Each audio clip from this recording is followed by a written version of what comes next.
Hello people of YouTube, Rich from PCGamesN here. It is Friday the 3rd of November and that means it's Thursday. So let's take a look at where he's arrived. He should be on Earth. Yeah, here he is. We'll mark him on our director and we'll go take a look. This is where he's at. He's at Winding Cove. Normally spawns in here on the cliffs above a fallen camp. So to find him, grab your sparrow and we'll go up this road around here. The fallen camp is here, and there are some fallen to kill, but we can also just ignore them and go up to this cave and then follow the tunnel all the way around to yeah boy. It's a pretty good week this week, unless you're a hunter. Sorry for you guys, but here we have Graviton Lance, selling for 29 legendary shards.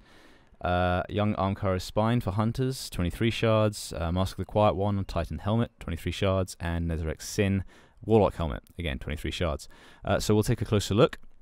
Beginning with Graviton Lance, this is a exotic pulse rifle. It definitely looks and feels as cool as an exotic should, but to be honest, in gameplay terms, it's really nothing special. Its perks will cause the third round in each burst to do high damage with no damage fall off, and equally to cause enemies that are killed to explode.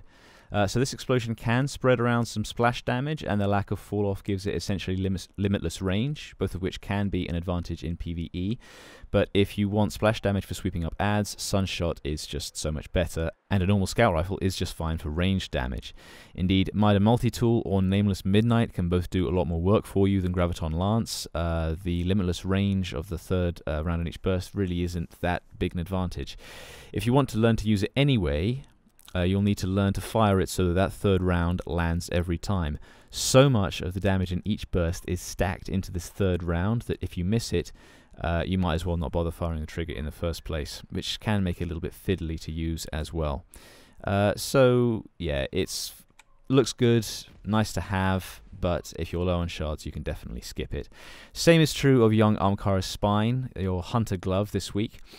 Technically, or lore-wise, it's made from the bones of a space dragon, which is pretty cool, but in terms of its impact, it's not massive. These increase the duration of your trip mine grenades and will tag enemies damaged by the blast. That's meh, especially because trip mines are a much less competitive grenade choice in Destiny 2 than they were in Destiny 1. If you're running Gunslinger, you probably want swarm grenades, at least as things stand in the meta right now. Back in the original, this glove was much better because trip mines were much better and because it gave you a second grenade charge. As it is, however, you can probably skip these unless you're a massive fan of trip mines for some weird reason, or if you're trying to boost your power level as a hunter. Moving on to Mask of the Quiet One. As you can see, this looks pretty cool. It's a very menacing Titan helm that grants ability energy when you take damage, and will also regenerate your health when you do void ability kills. So obviously this is one for Sentinels. It encourages an aggressive playstyle that can be risky, but is also fun. You can see how the two halves of this ability synergize with each other. We're not sure that the ability regen is substantial enough to make it a top tier pick, but if you main a Titan and enjoy playing Sentinel, then this is worth at least picking up. And finally, Netherrex Sin is the real highlight this week. This is a striking helmet for Voidwalker Warlocks. It will cause void damage kills to increase your ability recharge rate, and unlike the Mask of the Quiet One, this means weapon kills as well as ability kills. So Voidwalkers running Void Elemental weapons will get a lot out of this. Given all the ability synergies within Voidwalker, it's really strong. It means easier activation of Devour on the Hunger attunement, or just more general destruction in the Chaos attunement. To be honest, if you're a Voidwalker, no other exotic really offers quite as much. So if that's your subclass, you should probably just be running this helmet at all times. Strongly recommended, and even if you're not a Voidwalker, you can still use void damage from your void weapons to give you a little bit of recharge rate. So there's a little bit of use for other subclasses as well. That's about it. The The power level of these wares will scale with your own, but they cap at 270, which is the recommended level for the raid at normal difficulty. So that's useful to bear in mind. Xur will stick around until the weekly reset on Tuesday, so you've got until then to grind up your legendary shards.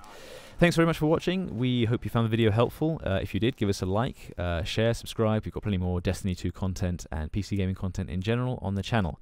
Until we see you next time, thanks for watching and take care.